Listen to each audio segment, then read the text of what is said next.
हज़रत यूनुस जो थे उनको भेजा गया था यही अल्लाह का दीन फैलाने।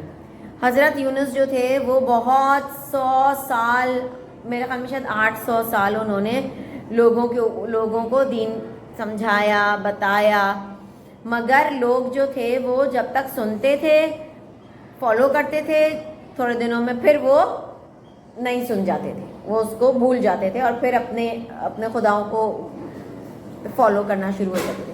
तो एक दफ़ा हज़रत यूनुस को बहुत खफा हुए, उनको नाराज़ हुए और वो उन लोगों को छोड़ के चले गए कि मैं अब इन लोगों को नहीं समझा सकता, मैं थक गया हूँ समझाते समझाते, मैं 800 साल समझा चुका हूँ, 800 साल समझा चुका हूँ, मैं इससे ज़्यादा नहीं समझा सकता। ठीक है, तो हज़रत यूनुस एक कश्ती पे सवार हुए। वो कश्ती में कुछ और लोग भी थे, 8-10 लोग और भी थे। तो वो कश्ती में सवार हो गए और कश्ती में जब सवार हुए तो उन्होंने जब समंदर में गई कश्ती तो वो समंदर में तूफ़ान आया और तूफ़ान में ये फिर तय हुआ कि कश्ती में से वज़न कम करना है।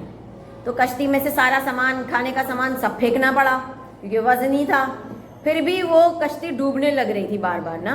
तो फिर उन्होंने कहा, लोगों ने डिसाइड किया कि किसी एक को या कुछ लोगों, किसी एक को अब इसमें से कूदना पड़ेगा पानी में ताकि वो कश्ती डूबे नहीं, वरना सब मरेंगे। ये इससे बेहतर है कोई एक मर जाए। यस और नो? यस।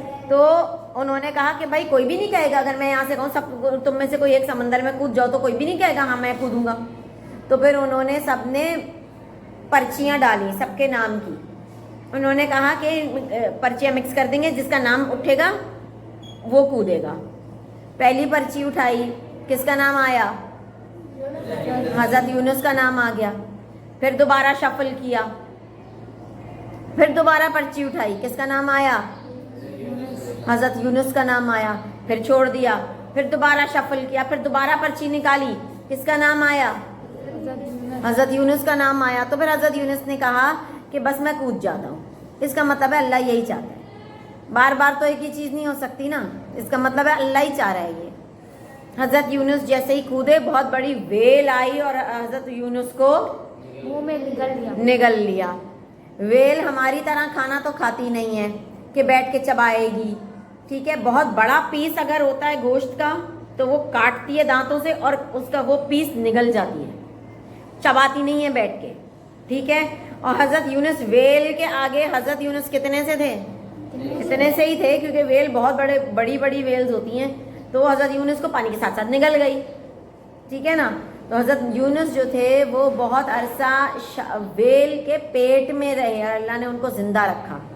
ठीक है, तो वेल के पेट में 3 अंधेरों का जिक्र हुआ है कुरान में। 3 अंधेरे थे।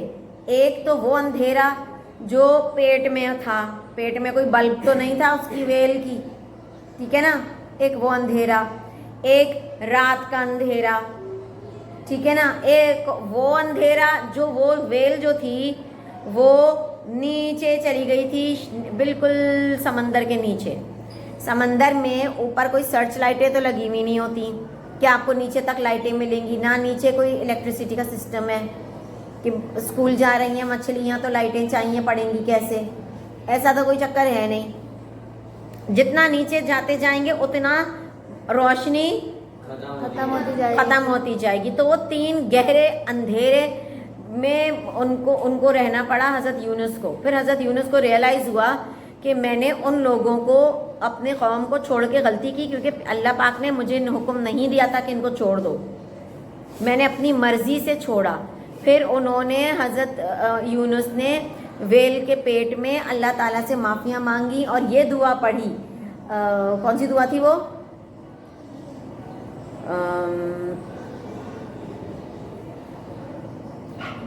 इस मोबाइल पे सर्च मार तो हज़रत यूनुस ने आयत करीमा पढ़ा। आयत करीमा में होता है कि मैंने अपने ऊपर जुल्म किया और मैं बहुत जालिम हूँ और मैंने अपने ऊपर ही जुल्म किया, आप माफ़ करने वाले हैं, आप हमें माफ़ कर दें।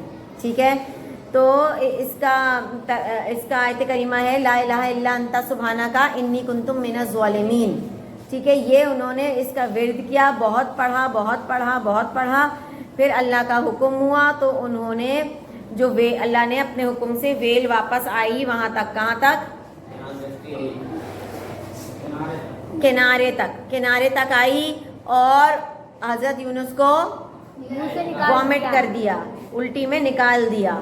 और फिर हजरत यूनुस जो थे उन्होंने अल्लाह से शुक्र अदा किया।